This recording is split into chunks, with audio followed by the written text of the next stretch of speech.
गोरखपुर में नहीं थम रहा दिमागी बुखार का कहर। मेडिकल कॉलेज में 7 और मासूमों की गई जानें। सरकार और प्रशासन का लापरवाह रवैया बरकरार।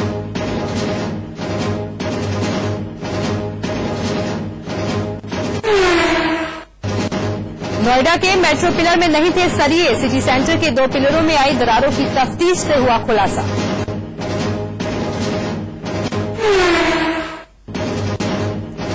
यूपी के कई जिलों में बारिश की मार। बदायूं में मकान गिरने से पिता और 2 बेटियों की मौत। तो आगरा में गई मां और बेटी की जान।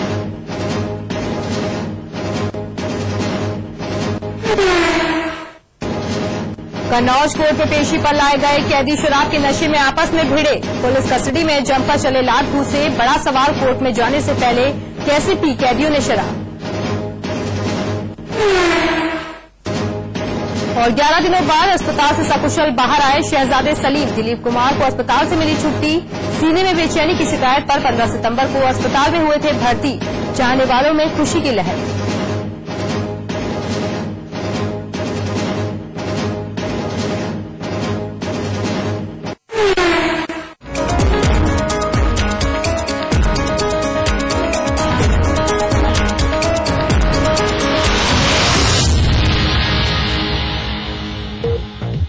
तमिलनाडु के त्रिची में पार्टी कार्यकर्ताओं को संबोधित करते हुए भाजपा के पीएम पद के उम्मीदवार और गुजरात के मुख्यमंत्री नरेंद्र मोदी ने एक बार फिर प्रधानमंत्री पर सीधा हमला किया।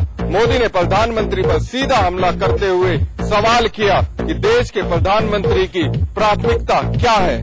बीजेपी के पीएम पद के उम्मीदवार और गुजरात के मुख्यमंत्री नरेंद्र मोदी दक्षिण भारत के दौरे पर हैं। वहीं कांग्रेस उपाध्यक्ष राहुल गांधी ने छत्तीसगढ़ में एक रैली को संबोधित किया। मोदी तमिलनाडु के त्रिची में पार्टी कार्यकर्ताओं को संबोधित कर रहे हैं। मोदी ने संबोधन में केनिया में हुए आतंकी हमले को लेकर भी केंद्र सरकार पर निशाना साधा। उन्होंने कहा कि इटली के नौसैनिक हमारे मछुआरों की हत्या कर चले जाते हैं। पाकिस्तानी सैनिक हमारे जवानों के सिर काट कर ले जाते हैं। उन्होंने ऐसे माहौल में पाकिस्तान से बातचीत करने की जल्दबाजी पर भी सवाल उठाए। मोदी ने कहा कि आतंकी हमले पर हम चुप रह सकते हैं, ऐसे वक्त में पाकिस्तान से बातचीत में जल्दी क्यों।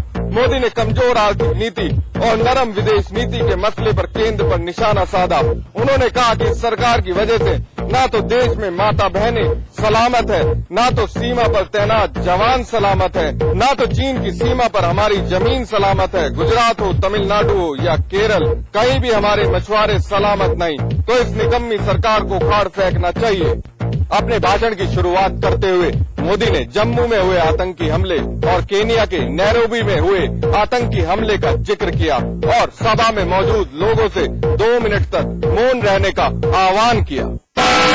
कांग्रेस उपाध्यक्ष राहुल गांधी ने गुरुवार को छत्तीसगढ़ के जगदलपुर में एक चुनावी रैली को संबोधित किया। रैली को संबोधित करते हुए राहुल गांधी ने बीजेपी पर निशाना साधा। उन्होंने कहा कि बीजेपी के शासन में गरीबों का भला नहीं होता है। उन्होंने छत्तीसगढ़ सरकार पर भी निशाना साधा और कहा कि जो सरकार विपक्ष के सबसे बड़े नेता की रक्षा न कर सके, वह आदिवासियों की रक्षा कैसे कर सकती है।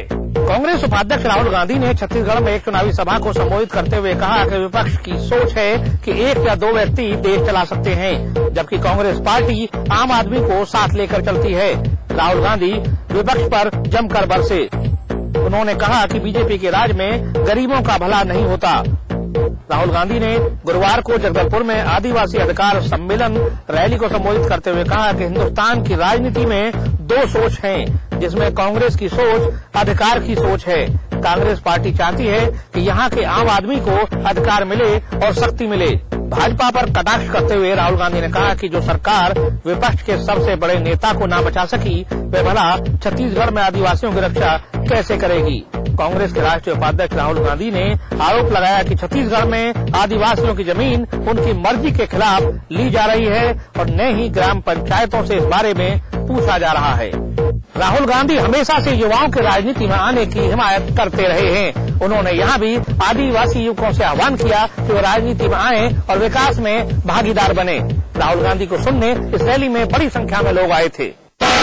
दागी जनप्रतिनिधियों के संबंध में केंद्र सरकार की ओर से लाए गए अध्यादेश को लेकर भारतीय जनता पार्टी के एक प्रतिनिधिमंडल ने गुरुवार को राष्ट्रपति प्रणब मुखर्जी से मुलाकात की। 2 साल से ज्यादा की सजा पाने वाले नेताओं को राहत देने वाले अध्यादेश के खिलाफ बीजेपी का एक हाई प्रोफाइल डेलीगेशन राष्ट्रपति से मिला।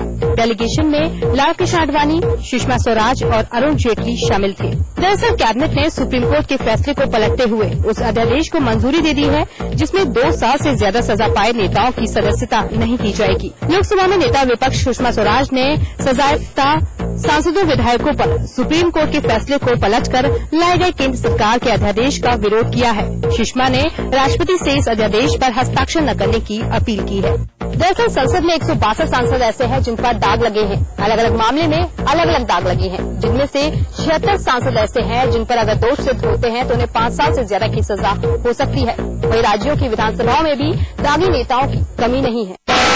जम्मू कश्मीर के जम्मू क्षेत्र में पुलिस थाने और सैन्य शिविर पर खतरनाक हथियारों से लैस आतंकवादियों ने हमला बोल दिया। इस हमले में एक सैन्य अधिकारी सहित 12 लोगों की जान चली गई। सीमा पार से आए आतंकवादियों ने बेहद ही सधे हुए तरीके से इस हमले को अंजाम दिया। कई घंटे बाद जम्मू में दोहरे आतंकी हमलों के बाद कुपवाड़ा के जंगलों में सेना और आतंकवादियों के बीच मुठभेड़ खत्म हो गई। आतंकी हमले के बाद सुबह 7:30 बजे से मुठभेड़ जारी थी। शाम करीब 5 बजे सैनिकों की ये मुठभेड़ खत्म हुई। इस मुठभेड़ में 3 आतंकवादी मारे गए। मुठभेड़ में एक लेफ्टिनेंट कर्नल और 2 जवान भी शहीद हुए हैं, जबकि 2 जवान घायल बताए जा रहे हैं। सुबह करीब 7:30 बजे सांबा में आतंकवादियों ने हमला बोला था। गृह मंत्री सुशील कुमार शिंदे ने कहा कि सुबह 4 आतंकवादी पाकिस्तान ऑक्यूपाइड कश्मीर से आए। शोहदा ब्रिगेड ने इन हमलों की जिम्मेदारी ली है। मुठभेड़ के कई घंटों तक सेना का सर्च ऑपरेशन चलता रहा। सर्च ऑपरेशन में हेलीकॉप्टरों का भी प्रयोग किया गया। वहीं इस मुठभेड़ में लेफ्टिनेंट कर्नल परमजीत सिंह शहीद हो गए। मुजफ्फरनगर में हुए दंगों के बाद अब सर्वोच्च न्यायालय ने भी पूछे हैं अखिलेश सरकार से 4 सवाल।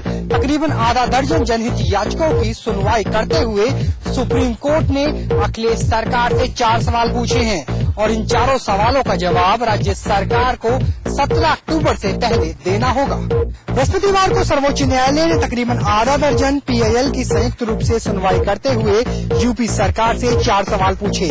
पहले सवाल में सुप्रीम कोर्ट ने पूछा कि निजी चैनल द्वारा दिखाए गए स्टिंग ऑपरेशन में जिस राजनेता यानी आजम खान का नाम आया है उस पर राज्य पुलिस क्या कोई FIR दर्ज करके जांच शुरू करना चाहती है या नहीं। दूसरे सवाल में पूछा गया कि मुजफ्फरनगर दंगों के बाद राज्य सरकार ने किसी तरह की न्यायिक जांच, न्यायिक आयोग या SIT का गठन किया है या नहीं। अगर गठन किया गया है तो उसकी जांच रिपोर्ट कब तक आएगी और जांच में अब तक क्या क्या तथ्य आए। तीसरा सवाल ये भी पूछा गया कि जिन दंगाइयों के ऊपर यौन हिंसा का आरोप है उन्हें सरकार मुआवजा क्यों देना चाहती है या उनको दिए गए मुआवजे पर किसी तरह की रोक लगाई गई है या नहीं। और चौथा सवाल उन पुलिस अधिकारियों के संदर्भ में पूछा गया जिनका ट्रांसफर और लाइन हाजिर कथित स्टिंग ऑपरेशन के बाद किया गया है। अब यूपी सरकार के पास 17 अक्टूबर का वक्त है, जिसके बाद सुप्रीम कोर्ट तय करेगा कि दंगों, स्टिंग ऑपरेशन और उसके बाद न्यायिक जांच पर राज्य सरकार ने जो कदम उठाए हैं उससे कोर्ट संतुष्ट है या नहीं। मुजफ्फरनगर में हुई हिंसा के बाद उत्तर प्रदेश सरकार ने डिजास्टर मैनेजमेंट फॉर्मूला अपनाते हुए केंद्र से प्रतिनियुक्ति पर आए ADG law and order Arun Kumar को आज ADG लॉ एंड ऑर्डर के पद से हटा दिया और उनकी जगह IG रेलवे रहे मुकुल गोयल को नया ADG लॉ एंड ऑर्डर बनाया है। उत्तर प्रदेश सरकार ने एक बार फिर अपनाया डिजास्टर मैनेजमेंट फॉर्मूला। जी हां, इस बार ये फॉर्मूला उत्तर प्रदेश पुलिस के एक बड़े पदाधिकारी को हटाने में लगाया गया है। हम बात कर रहे हैं केंद्र से प्रतिनियुक्ति पर आए अरुण कुमार की, जिनका नाम पिछले कुछ दिनों चर्चा में रहा, जिसका कारण था अरुण कुमार की लिखी हुई उस चिट्ठी में जो उन्होंने शासन को लिखी थी और जो केंद्र में प्रतिनियुक्ति के बारे में थी, जिसके बाद वो 3 दिन की छुट्टी पर चले गए और अफवाहों का बाजार इतना गर्म हो गया कि आज आलम यह है कि सरकार ने उनकी मंशा पूरी ही कर दी और आज ADG law and order Arun Kumar को ADG लॉ एंड ऑर्डर के पद से हटा दिया गया और उन्हें DGP ऑफिस संबद्ध कर दिया गया है। बताया जा रहा है कि जल्द ही उन्हें केंद्र में प्रतिनियुक्ति पर दोबारा भेजा जाएगा। साथ ही उनकी जगह IG रेलवे मुकुल गोयल को ADG लॉ एंड ऑर्डर बना दिया गया है और आज उन्होंने DGP ऑफिस आकर कार्यभार भी संभाला। IG रेलवे रहे मुकुल गोयल जहां अब उत्तर प्रदेश के नए ADG कानून व्यवस्था हैं, वहीं उनका नाम भी पुलिस भर्ती घोटाले में काफी चर्चा में रहा था। अब देखना होगा कि पुलिस की बागडोर किन हाथों में है और किस तरह से कानून व्यवस्था दोबारा बहाल होती है। मुजफ्फरनगर दंगा मामले में भाजपा विधायकों की मुश्किलें कम होती नजर नहीं आ रही है। पहले संगीत सोम और अब सुरेश राणा पर एनएसए की कार्रवाई की गई है। दोनों विधायकों पर पंचायत में भड़काऊ भाषण और 144 धारा का उल्लंघन करने का मामले दर्ज हैं। दोनों विधायक अभी जेल में बंद है। कवाल कांड के बाद जनपद में हुए दंगों में भाजपा विधायकों की मुश्किलें लगातार बढ़ती जा रही है। पहले विधायक संगीत सोम और अब सुरेश राणा पर एनएसए की कार्रवाई की गई है। विधायक सुरेश राणा को 24 सितंबर को एसीजेएम सेकंड कोर्ट से जमानत मिल गई थी। वहीं विधायक संगीत सोम की जमानत पहले ही खारिज हो चुकी थी। हालांकि उनके उड़ई जेल में भेजे जाने को लेकर एसीजेएम सेकंड कोर्ट में सुनवाई पूरी हो गई है, जिस पर शुक्रवार को फैसला सुनाया जाना है। इस दंगा मामले में भाजपा, बसपा और राष्ट्रीय लोकदल के 16 नेताओं को नामजद करते हुए पुलिस ने सैकड़ों लोगों के खिलाफ मुकदमा दर्ज किया था, मगर केवल शिकंजा भाजपा नेताओं पर कसा जा रहा है। एक बड़ा सवाल है।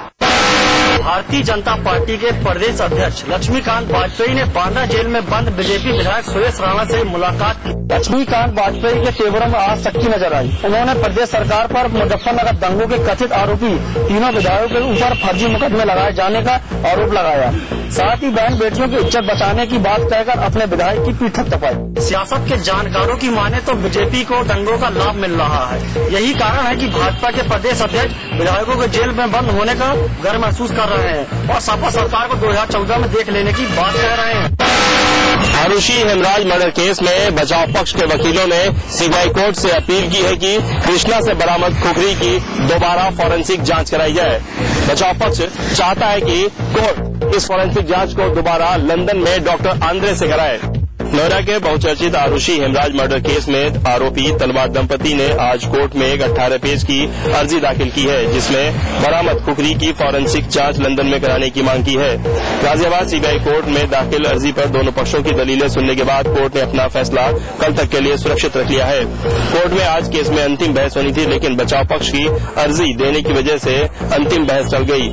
और अभी हमारी डिफेंस एविडेंस को क्लोज करने के बाद कोर्ट ने आज फाइनल आर्गूमेंट पे लगा दिया था, जबकि हमें और अभी इसमें साक्ष्य देने हैं। और साक्ष्य में पहली चीज तो यही थी कि खुखरी को हम दोबारा से जांच कराना चाहते हैं। इंडिया में कोई भी लेबोरेटरी अब उसकी सही तरीके से जांच नहीं कर पाई है, इस वजह से हम उसे विदेशी लेबोरेटरी में भेजना चाह रहे हैं। इसी संदर्भ में कोर्ट ने क्या किया? आर्गूमेंट सुनने के बाद कोर्ट ने अपना ऑर्डर रिजर्व रखा है कल के लिए। कल कोर्ट अपना ऑर्डर डिलीवर करेगी। आसाराम के सेवादार शिल्पी पर पुलिस ने गंभीर आरोप लगाए हैं। पुलिस का कहना है कि शिल्पी जांच में सहयोग नहीं कर रही है, लिहाजा इसे 2 दिन के पुलिस रिमांड पर सौंपा जाए। पुलिस के साथ कई हफ्तों तक आंख मिचौली खेलने वाली आसाराम की सेवादार शिल्पी जब पुलिस के हाथ लगी तो पुलिस को लगा कि आसाराम की ये सेवादार कई और राज खोलेगी और आसाराम को बेपर्दा करेगी, लेकिन पुलिस की सोच पर शिल्पी खरी नहीं उतरी। शिल्पी पुलिस को कुछ बताने की बजाय आसाराम के पक्ष में लगातार बयान दे रही है। अब कोर्ट ने शिल्पी को 4 दिन की पुलिस रिमांड पर भेज दिया है। शिल्पी को 4 दिन की पुलिस रिमांड पर भेज दिया गया है। अब देखना ये होगा कि इन 4 दिनों में पुलिस शिल्पी से कौन कौन से राज उगलवा लेती है। उत्तर प्रदेश की सत्ताधारी समाजवादी पार्टी की सरकार ने एक बार फिर पूर्व की बीएसपी सरकार को निशाने पर लिया है।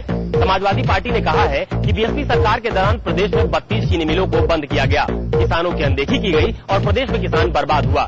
लेकिन समाजवादी पार्टी की सरकार किसानों की अपनी सरकार है।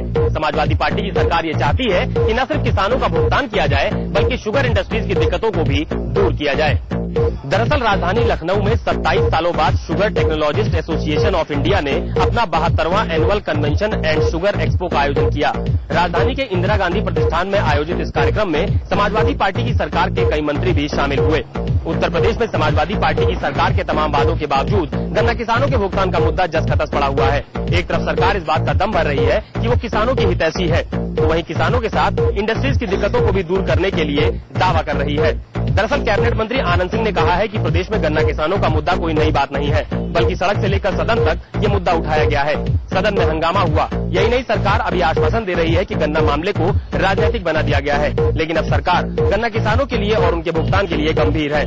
शुगर इंडस्ट्रीज का भी दावा है कि वो भी यही चाहते हैं कि किसानों का भुगतान हो जाए और किसानों को कोई परेशानी ना हो, लेकिन प्रदेश में इंडस्ट्रीज की भी अपनी समस्या है और सरकार को इस ओर भी देखना चाहिए। राजधानी में आयोजित इस कार्यक्रम के दौरान सरकार में मंत्री अभिषेक मिश्रा ने इस बात का भी दावा किया है कि समाजवादी पार्टी की सरकार ये चाहती है कि गन्ना किसानों और शुगर इंडस्ट्रीज के बीच सामंजस्य पैदा किया जाए, लेकिन अगर जल्द ही समाजवादी पार्टी की सरकार ने इस मसले का कोई हल नहीं निकाला तो ये मामला सरकार की मुश्किलें बढ़ा सकता है। केदारनाथ में आई भारी तबाही के राज से पर्दा उठता जा रहा है। ग्लेशियोलॉजी के विशेषज्ञों ने 8 दिनों के अध्ययन के बाद ये खुलासा किया है कि जून में केदारनाथ सहित मंदाकिनी के तटों पर मची तबाही का कारण सुमेरु पर्वत से निकला एवलांच था। इस एवलांच ने गांधी सरोवर में एकत्र 1200 MLD पानी को एक साथ